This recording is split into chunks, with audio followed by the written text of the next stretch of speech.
வணக்கம். கலைச்செல்வி சாமுவேல் வழக்கறிஞர். இப்பெல்லாம் இன்லாஸ் எல்லாம் ரொம்ப மாறிட்டாங்க.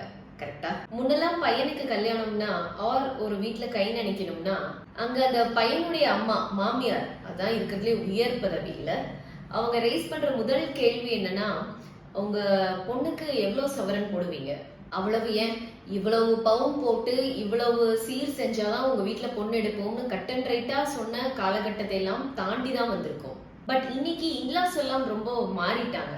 மாடர்ன் சிவிலைஸ்டு மாமியார் மாமனார்கள். இன்னைக்கெல்லாம் யாரும் உங்க பொண்ணுக்கு எவ்வளவு சவரன் போடுவீங்கன்னு கேட்கறதே இல்லை. மாறாக கல்யாணம் எல்லாம் பேசி முடிச்சதும் உங்க பொண்ணுக்கு நீங்க தாராளமா செய்வீங்கன்னு எங்களுக்கு தெரியும்னு ஒரு பொடி வச்சுட்டு போயிடுவாங்க. கல்யாணத்துக்கு இவ்வளவு டவுரி கொடுங்கன்னு யாரும் டைரக்டா கேட்கறதே இல்லை. கேட்டா உள்ள போயிடுவாங்க, அது வேற விஷயம். மாறாக சிட்டிலேயே காஸ்ட்லியான கல்யாண மண்டபமா பார்த்து விசாரிச்சுட்டு உங்க ரேஞ்சுக்கு நீங்க கல்யாணம் இங்க வச்சாதான் உங்களுக்கு கௌரவம்னு ஒரு பிட்ட போட்டுட்டு போயிடுவாங்க.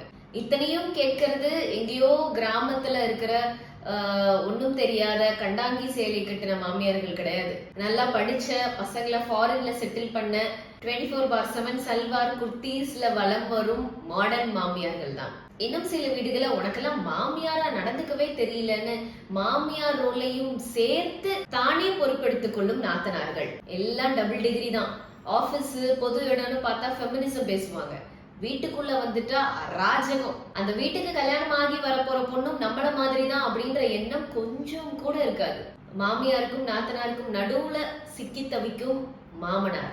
வேற வழியே இல்ல, இவங்க என்ன சொன்னாலும் சரி சரின்னு சொல்லிட்டு போக வேண்டிய ஒரு நிலைப்பாடு. வீட்டுல தனியா இருக்கும்போது ஐயோ நம்ம வீட்டுக்கு வந்த மருமக பாவம்னு தோணினாலும் பாவம் அவரால் அங்க ஒண்ணும் பண்ண முடியாது. வீட்டுல மூத்தவர் அப்பா, அவராலேயே ஒண்ணும் பண்ண முடியல, நான் மட்டும் என்ன பெருசா பேசிட முடியும்னு சொல்லி எல்லாம் நீங்க எஸ்கேப் ஆக முடியாது. இங்கே திருமணம் ஒரு ஆணுக்கும் பெண்ணுக்கும் மட்டும்தான். திருமணம் என்பது ஒரு ஆணினுடைய குடும்பமும் ஒரு பெண்ணினுடைய குடும்பமும் உறவுகளாக மாறும் ஒரு நிகழ்வாக இருந்தாலும் அங்க அந்த கணவனும் மனைவியும் ஒன்றாக இருக்கும் வரைதான் உங்கள் உறவு உரிமை எல்லாமே. சோ எங்க பெற்றோர்கள் பண்ண தவறுக்கு நாங்க எப்படி பொறுப்பேற்றுக்க முடியும்னு சப்பக்கட்டெல்லாம் கட்டாதீங்க.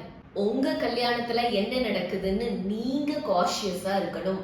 வீட்டுலதான் எல்லாரும் பேசி நமக்கு தான் கல்யாணம் பிக்ஸ் ஆயிடுச்சு, இனிமே நமக்கு ஹனிமூன் எங்க போறதுன்னு டிசைட் பண்றது மட்டும்தான் நம்மளோட வேலைன்னு நினைக்காதீங்க.